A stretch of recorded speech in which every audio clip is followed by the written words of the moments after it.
उत्तर प्रदेश के बरेली मुरादाबाद खंड शिक्षक निर्वाचन चुनाव के लिए समाजवादी पार्टी के प्रत्याशी डॉक्टर संजय सिंह के समर्थन में चुनाव की तैयारियों का जायजा लेने बरेली पहुंचे।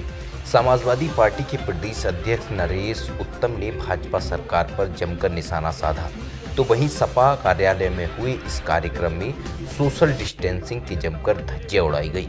दरअसल बरेली में 1 दिसंबर को बरेली मुरादाबाद खंड शिक्षक निर्वाचन चुनाव होना है, जिसको लेकर भाजपा और सपा तैयारियों में जुटी हुई है। बरेली के सपा कार्यालय पहुंची समाजवादी पार्टी के प्रदेश अध्यक्ष नरेश उत्तम ने पीएम मोदी पर निशाना साधते हुए कहा कि पीएम ने कहा था कि 21 दिन में कोरोना भगा देंगे। उन्होंने इसके लिए देश की जनता से जो भी सहयोग मांगा, भारत की महान जनता ने वो सहयोग दिया। उन्होंने कहा, थाली बजाओ, ताली बजाओ, मोमबत्ती जलाओ, दीपक जलाओ, जनता ने सब कुछ किया लेकिन कोरोना नहीं भागा, बल्कि इन 9 महीनों में अभी तक कोरोना की दवा तक नहीं बन सकी। इन 9 महीनों में देश का सबसे कमजोर और मध्यम वर्ग सबसे ज़्यादा परेशान हुआ है। नरेश उत्तम ने कहा कि कोरोना फैलाने के लिए भाजपा सरकार में बैठे लोग ही जिम्मेदार हैं। जनता पार्टी नाटक कर रही है। भारतीय जनता पार्टी ने कहा था कि हम 21 दिन के अंदर कोरोना भगा देंगे। प्रधानमंत्री का बयान आता था कि हम 21 दिन के अंदर भारत से कोरोना को हटा देंगे, इसको भगा देंगे। 21 दिन के अंदर जो जनता से भारत के प्रधानमंत्री ने सहयोग मांगा, भारत की महान जनता ने उनका सहयोग किया।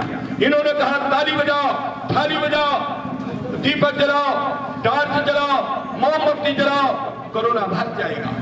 लेकिन मित्रों, 21 दिन में कोरोना को भगाने वाली भारतीय जनता पार्टी ने पूरे देश को इस विभीषिका में सबसे ज्यादा परेशान किया है। तो कमजोर आदमी को, मध्यम क्लास के आदमी को कोरोना नहीं भागा।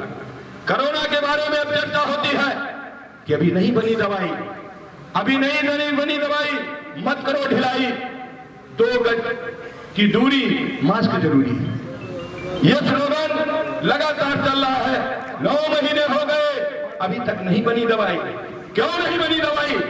भारत की सबसे बड़ी गद्दी पर आप बैठे हैं, भारत की पूंजी पर आप बैठे हैं और दवाई नहीं मिल पा रही। दवाई क्यों नहीं बनी? क्यों कोरोना फैला? उसका दोषी कौन है? इस बात को आपको बताना पड़ेगा। इसके दोषी भारतीय जनता पार्टी की हुकूमत में बैठे हुए लोग हैं, जो दुनिया के उन लोगों को इस देश में लाए जो लोग कोरोना लाए। लेकिन भारत के धर्म जाति देखकर कोरोना के बारे में एक अलग चर्चा कर दी गई।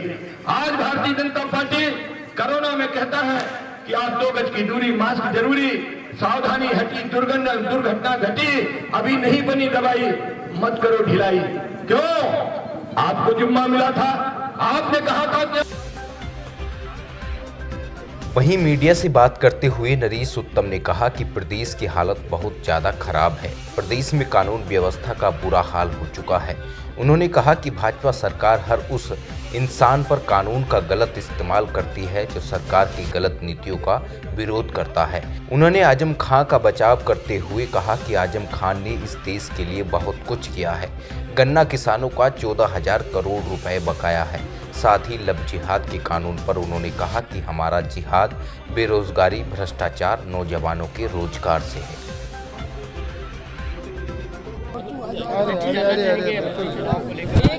आप यहाँ पर आए हैं और क्या कहना चाहिए सबसे पहले आज के बारे में? देखिए, आज हम शिक्षक निर्वाचन क्षेत्र का जो चुनाव हो रहा है, डॉक्टर संजय मिश्रा जी के समर्थन में आए।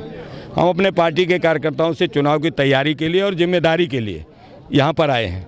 और हम लोग ये देख रहे हैं कि समाजवादी पार्टी का एक कार्यकर्ता इस चुनाव में बहुत गंभीर है।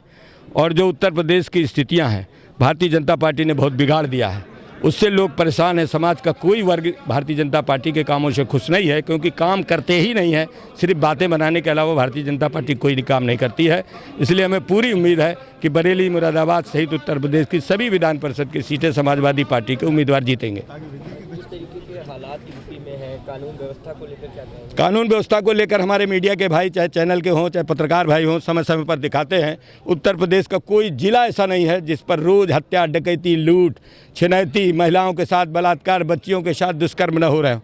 लेकिन भारतीय जनता पार्टी का ध्यान उत्तर प्रदेश की कानून व्यवस्था को ठीक करने में नहीं है।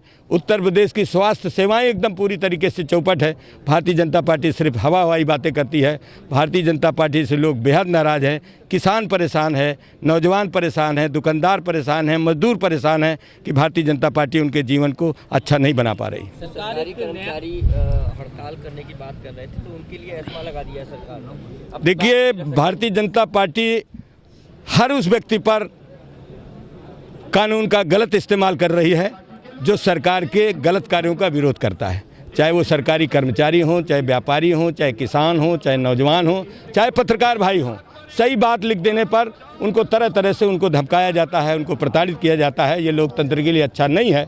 लोकतंत्र में जनता की बात, जन विश्वास का होना बहुत ज़रूरी है। अगर कोई मांग करता है तो उसकी बात को सुनना चाहिए, ना कि उनकी बात को दमन कर देना चाहिए। इससे लोकतंत्र अच्छा नहीं हो सकता। आपकी पार्टी पे भी, पार्टी की कई नेताओं पे, आजम खान समेत कई नेताओं पे भी शिकंजा करता है सरकार ने, उसकी सरकार ने, क्या कहेंगे? निश्चित रूप से आजम साहब इस देश के बड़े नेता हैं।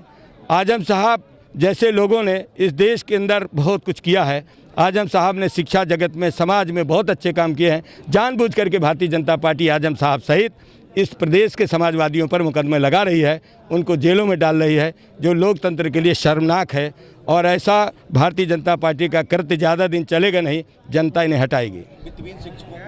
वित्तविहीन शिक्षकों के लिए हमारी पार्टी ने वित्तविहीन शिक्षकों को मानदेय देना शुरू किया था, लेकिन 4 वर्ष के अंदर भारतीय जनता पार्टी ने फूटी कौड़ी वित्तविहीन शिक्षकों को नहीं दिया है। हमारी सरकार अगर आएगी तो हम निश्चित रूप से वित्तविहीन शिक्षकों को सम्मानजनक मानदेय देंगे, तदर्थ शिक्षकों का विनियमितीकरण करेंगे, हम पुरानी पेंशन बहाल करेंगे और शिक्षा के नियमों में अच्छे सुधार करेंगे, जिससे लोगों को अच्छी शिक्षा मिल सके। आने वाला जो चुनाव होगा विधानसभा का, क्या प्रगति पार्टी भी आपके साथ खड़ी होगी? जो भी हमारे साथ आना चाहेगा आएगा। जो भी माननीय अखिलेश यादव जी को नेता मानकर काम करेगा, हमारी नीतियों को मानेगा, पार्टी के विचारधारा को मानेगा, उसका माननीय अखिलेश यादव जी ने पहले ही स्वागत कर दिया। उन्हीं का स्टेटमेंट हमारा स्टेटमेंट है। गन्ना किसानों के बारे में 4 वर्ष से भारतीय जनता पार्टी के समय 14,000 करोड़ रुपए गन्ना किसानों को बकाया है। ये बेहद शर्म का विषय है। जो गन्ना बड़ी मेहनत के साथ पैदा करते हैं, अपना गन्ना देते हैं, उनको पैसा नहीं मिलता है। उनके सामने बीमारी के लिए पैसा नहीं, उनके बच्चों की शिक्षा के लिए नहीं, उनके सामाजिक कार्यक्रमों के लिए पैसा नहीं है।